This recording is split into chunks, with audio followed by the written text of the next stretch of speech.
हाँ तो डॉक्टर साहब, आप ये कहना चाहते हैं कि उन लोगों की करुण व्यथा ने आपको विचलित कर दिया और उसके बाद आपने उनके साथी के जिस्म से गोली निकाल दी और उसके बाद आप भी उनके आंदोलन में कूद पड़े? नहीं। नहीं मतलब? वो सताए गए लोग तमाम अत्याचारों के बाद भी न्याय से वंचित हुए, जिनकी जमीनें छीन ली गई, जिनकी औरतों के साथ बलात्कार करते हैं ठेकेदार और पुलिस वाले, और थानों में रिपोर्ट तक नहीं लिखी जाती, उनको न्याय मिलना तो दूर की बात है इंस्पेक्टर साहब। तो अपने साथ हुए जुल्म और अन्याय का बदला लेने के लिए बना लिए उन्होंने फौजी और सीधे सरकार को चुनौती दे रहे हैं। उनकी लड़ाई व्यवस्था से, शायद वो सिस्टम में बदलाव चाहते हैं, वो भी समाज की मुख्य धारा से जुड़ना चाहते हैं, मगर समाज और सरकार दोनों ने ही हमेशा उनकी अपेक्षा की है, इसलिए वो विरोध पर उतर आए हैं। विरोध?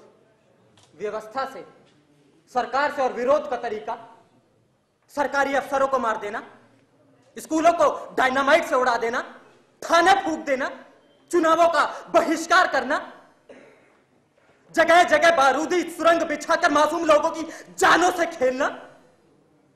डॉक्टर रॉय, इनका सच वो नहीं है जो तुम कह रहे हो, उनका सच यही है जो मैं कह रहा हूं, और वो सच आतंक के भयावह चेहरों के पीछे छिपा हुआ है।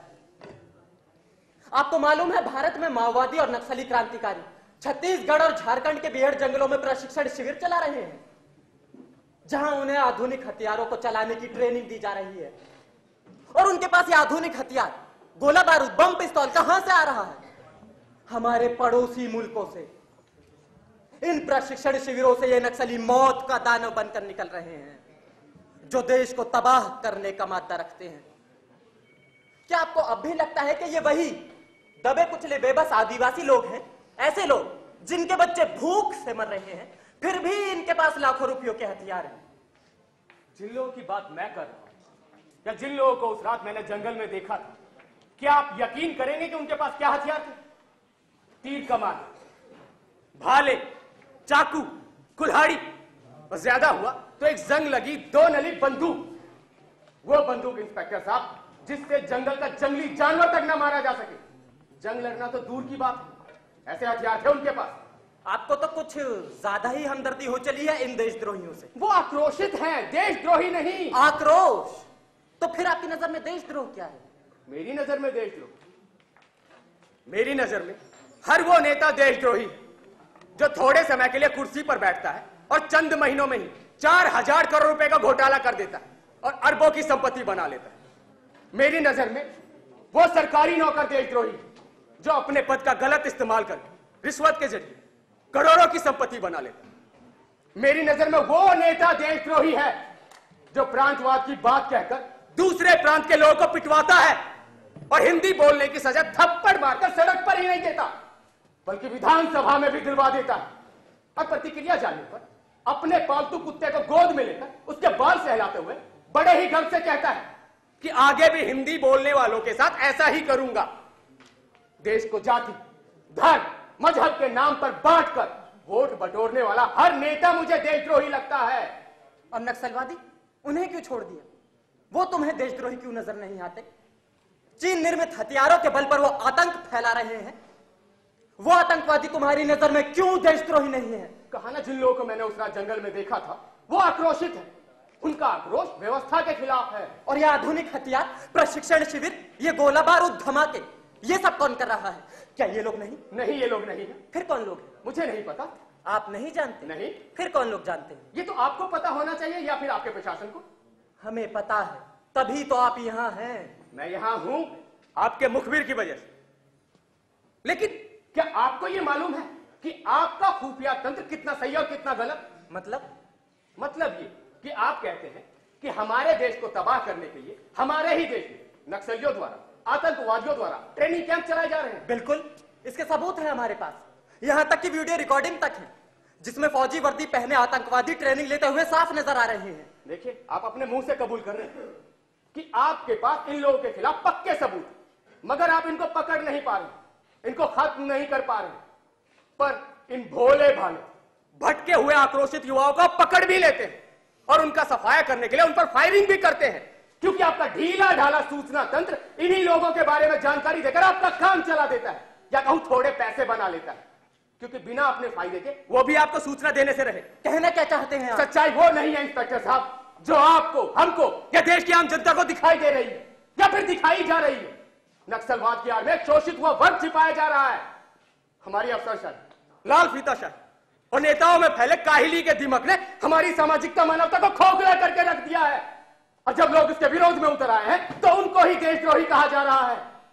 आप कहना चाहते हैं जो लोग आपको उस रात जंगल में पकड़कर ले गए थे वो नक्सली नहीं थे? वो नक्सली थे या नहीं ये तो मैं नहीं जानता, लेकिन जिन लोगों की बात आप कर रहे हैं, जो आधुनिक हथियारों के बल पर आतंक मचा रहे हैं, जो ट्रेनिंग कैंप चला रहे हैं, ये वो लोग नहीं।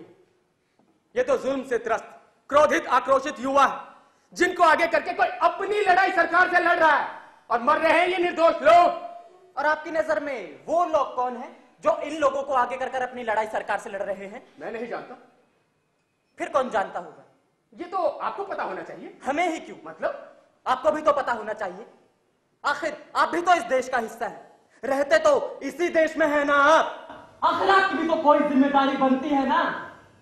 देश की सेना, जांच एजेंसी, सुरक्षा एजेंसी, पुलिस महकमों के तमाम तामझाम किस काम के, जब ये उन्हीं कार्यों का निर्वहन सुनिश्चित तरीके से नहीं कर सकते जिनके लिए बनाए गए हैं। आप तो पूरी कानून व्यवस्था पर प्रश्न चिन्ह लगा रहे हैं डॉक्टर रॉय। आज जिस जगह मैं बंदी बनकर खड़ा हूं उससे तो मैं अपने आजाद होने पर भी प्रश्न चिन्ह लगा चुका हूं इंस्पेक्टर साहब। मैं यहां एक ऐसे अपराध के तहत लाया गया हूं जो कि मेरा अपराध है ही नहीं, वो तो मेरा धर्म था। मैंने डॉक्टरी के पढ़ाई के दौरान एक कसम खाई थी कि मैं लोगों को इलाज अमीरी गरीबी, जाति धर्म, ऊंच नीच से नहीं करूंगा बल्कि मानवता के नाते करूंगा, और वही मैंने किया भी। मैंने एक मरते हुए आदमी की जान बचाई जो कि आपकी नजर में नक्सलवादी रहा होगा। तो मुझे क्या मिला? ये काल कोठरी, ये कैद और ये बेफिजूल की पूछताछ। घबराइए नहीं डॉक्टर रॉय, एक मामूली सी पूछताछ है और ये जरूरी भी है क्योंकि आपको उन क्षेत्रों में बार बार आते जाते देखा गया है जहां नक्सली गतिविधियां चल रही हैं। लेकिन वहां हो रहे जुल्म और अत्याचार वो तो किसी ने नहीं देखा। आखिर क्यों? आखिर क्यों आपके खुफिया तंत्र को वो खौफनाक मंजर नजर नहीं आता? भूखे बेबस आदिवासियों की भीड़ जैसे नंगे बदन खंभों से बंधी खड़ी हो और ठेकेदार नुमा गिद्ध उनके जिस्म से उनका मांस नोच नोच कर खा रहे हो। ऐसी भूख और ऐसी पीड़ा कि देखने वालों की रूह तक कांप जाए। पता नहीं क्यों नजर नहीं आता आपके खुफिया तंत्र को वो मंजर जब किसी ठेकेदार के टांगों के नीचे नंगे बदन पड़ी एक औरत अपने शरीर पर हो रहे अत्याचारों को महज इसलिए सहन कर लेती है क्योंकि उन अत्याचारों के बदले उसे मिलेगा मुट्ठी भर अनाज, वो अनाज जिससे उसके भूखे बच्चे का पेट भर सके। मुट्ठी भर अनाज की कीमत चुप्पी, मुर्दा चुप्पी। मैंने देखी जिंदा जिस्म के अंदर मुर्दा चुप्पी। उस चुप्पी के पीछे की चीख, सिसकी और अर्थनाद मैंने सुना। हाँ इंस्पेक्टर साहब, मैंने सुना।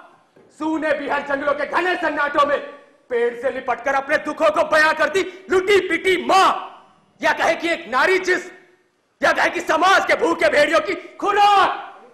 पता नहीं क्यों नजर नहीं आता आपके खुफिया तंत्र को वो मंजर, वो तड़पन, वो बेबसी।